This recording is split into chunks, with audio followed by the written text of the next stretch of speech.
प्रदेश के पूर्व गृह मंत्री बाला बच्चन ने कानून व्यवस्था पर सरकार को घेरा और कहा कि रक्षक ही भक्षक बन रहे हैं। मध्य प्रदेश के पूर्व गृह मंत्री और बड़वानी जिले की राजपुर विधानसभा से विधायक बाला बच्चन ने मुख्यमंत्री डॉक्टर मोहन यादव के 2 वर्ष के कार्यकाल पर तीखा हमला बोला है। प्रदेश कांग्रेस कार्यालय में आयोजित एक प्रेस कॉन्फ्रेंस में उन्होंने कहा कि सरकार के 2 साल में कानून व्यवस्था की स्थिति पूरी तरह विफल रही और प्रदेश में रक्षक ही भक्षक बन रहे हैं। बाला बच्चन ने आरोप लगाया कि राज्य में 329 पुलिसकर्मी अपराधी बन गए हैं, जिनमें से अकेले राजधानी भोपाल में 48 पुलिसकर्मियों पर आपराधिक प्रकरण दर्ज है। उन्होंने यह भी दावा किया कि अपराधियों को सरकार का पूरा संरक्षण प्राप्त है। पूर्व गृह मंत्री ने भाजपा शासनकाल में हिरासत में हुई मोटो कस्टोडियल डेथ्स की संख्या में 23 की चिंताजनक वृद्धि पर भी प्रकाश डाला। उन्होंने मुख्यमंत्री डॉक्टर मोहन यादव पर गृह विभाग का कार्यभार संभालने में पूरी तरह विफल रहने का आरोप लगाया है।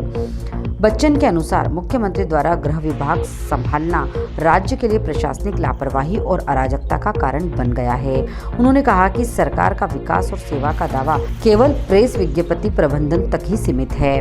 कांग्रेस नेता ने सरकार पर धोखे और कर्ज का शासन चलाने का आरोप लगाते हुए कि हर नागरिक पर 50,000 का कर्ज थोप दिया गया है। उन्होंने यह भी कहा कि बेटियों की सुरक्षा पूरी तरह ध्वस्त हो गई है और पुलिस बल को अत्यधिक बल प्रयोग तथा मनमानी करने का लाइसेंस मिल गया है। बाला बच्चन ने मछली परिवार द्वारा कथित तौर पर 100 करोड़ की संपत्ति खड़ी करने का भी जिक्र किया और कहा कि सरकार के संरक्षण के बिना इतना बड़ा साम्राज्य पनपना संभव नहीं है। जिन्होंने सिंगरौली में डबल इंजन सरकार के अंधे कानून का उदाहरण देखा जाने की बात कही। इसके अतिरिक्त उन्होंने विधानसभा में मंत्रियों द्वारा 929 सवालों के जवाब न दिए जाने पर भी सवाल उठाए और प्रतिमा बागरी के परिवार के गांजा तस्करी में शामिल होने का आरोप लगाते हुए उनके इस्तीफे की मांग की है। खूब दमदारी से हर बात को मध्य प्रदेश की जनता तक जो पहुंचाई थी। देखिए, ऐसा कभी भी नहीं हुआ है जिससे कि थाने के थाने पूरे जेल में चले जाए, ये किसी से नहीं छिपा है।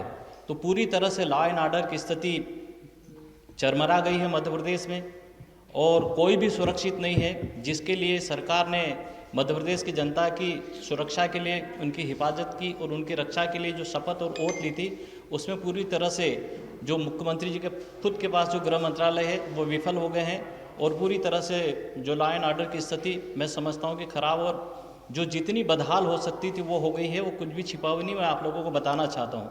न लड़कियाँ सुरक्षित है, न महिलाएं सुरक्षित है, न छात्र सुरक्षित, न किसान सुरक्षित है, न अनुसूचित जाति जनजाति, न पिछड़ा वर्ग के लोग सुरक्षित है। और मैं समझता हूँ कि यहाँ तक कि जो रक्षक है वो खुद भी सुरक्षित नहीं है। उसका मैं भी आप लोगों को जो हमारा प्रेस नोट जो बना है, प्रेस नोट में आप लोगों को स्पष्ट भी होगा और आप लोगों की जानकारी में सब आएगा भी। जैसा सिवनी जो जिला है, सिवनी जिले का पूरा थाना जिसमें एसडीपी है, टीआई है, एसआई है, पूरे पुलिसकर्मी पूरा का पूरा पुलिस थाना आज जेल के शिकंजों में जेल में है। ऐसे ही अगर हम बात करें, मान लो कि जो पुलिसकर्मी ही अगर पुलिसकर्मी खुद सुरक्षित नहीं है, मैं आप लोगों की जानकारी में लाना चाहता हूं कि लगभग 461 प्रकरण ऐसे हैं जो पुलिस की तरफ से 461 प्रकरण मध्य प्रदेश में दर्ज हुए हैं, जिसमें 612 पुलिसकर्मी इसके शिकार हुए हैं और करीब 5 पुलिसकर्मियों की हत्या हो गई है। मऊगंज में अभी एक एसआई को गोली मार दी गई है। ग्वालियर के एक थाने में घटना हुई है कि दांतों से एक अपराधी ने दांतों से पुलिसकर्मी की वर्दी को फाड़ डाली है। इस तरह की घटनाएं हो रही है।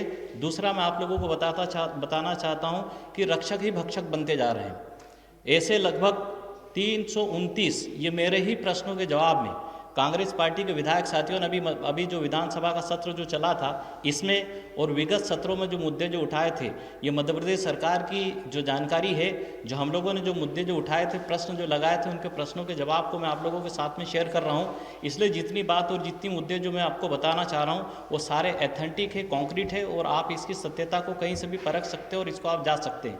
मेरा प्रश्न था जिसमें मैंने ये पूछा गया था कि अभी तक कि कितने पुलिसकर्मियों को आरोपी बनाया है, तो लगभग 329 पुलिसकर्मी आरोपी बने हैं। और साथियों, मैं आप लोगों को बताना चाहता हूं कि जो सरकार की नाक के नीचे जो प्रदेश की राजधानी भोपाल में भी 48 पुलिसकर्मी हैं जो अपराधी बने हैं, उनके ऊपर भी अपराध के प्रकरण दर्ज हुए हैं। तो ये तमाम जो मुद्दे हैं, इसके बाद आप देख लीजिए, अभी कुछ दिन पहले भारत सरकार ने पूरे देश के 10 जिलों को टॉप 10 जिलों में बेहतर सेवाएं देने वाले जिलों में लिया है। मल्हारगढ़ थाना जो मंदसौर का थाना है, वहाँ की स्थिति क्या हो गई है। वहाँ देखिए एक छात्र के साथ में किस तरह से पुलिस ने व्यवहार किया कि वो ड्रग डाल दिया और उसके बाद लाखों रुपए की उससे पैसे की फिरौती पुलिस के द्वारा मांगी जा रही थी। टीआई भी सस्पेंड है और 6 पुलिसकर्मी भी वहाँ पर सस्पेंड है। तो रक्षक ही भक्षक बन गए। तो ये लॉ एंड ऑर्डर की पोल खोलते हैं, मनमोहन यादव की सरकार की और गृह मंत्री की सरकार की पोल खोलते हैं। और बात यहीं समाप्त नहीं होती है। आप देख लीजिए कि कितना राजनीतिक संरक्षण अपराधियों को वो दे रहे हैं। जो मंत्री है बागड़ी जी, वो उनके भाई है अनिल बागड़ी, वो 48 किलो गांजा सहित जो पकड़ाते हैं। जो कार्रवाई होना चाहिए, मंत्रिमंडल से मंत्री जी को बर्खास्त करना चाहिए, आज तक कुछ भी नहीं किया है।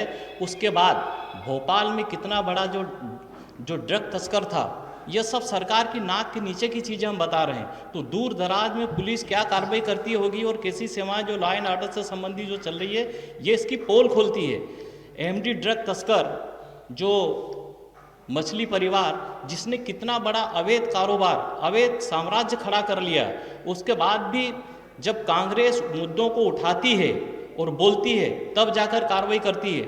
लगभग 100 करोड़ रुपए की अवैध संपत्ति उसके पास है। तो अगर ये राजनीतिक संरक्षण भाजपा का नहीं होता तो ये मुझे नहीं लगता है कि इतना बड़ा वो साम्राज्य खड़ा कर लेता अवैध रूप से।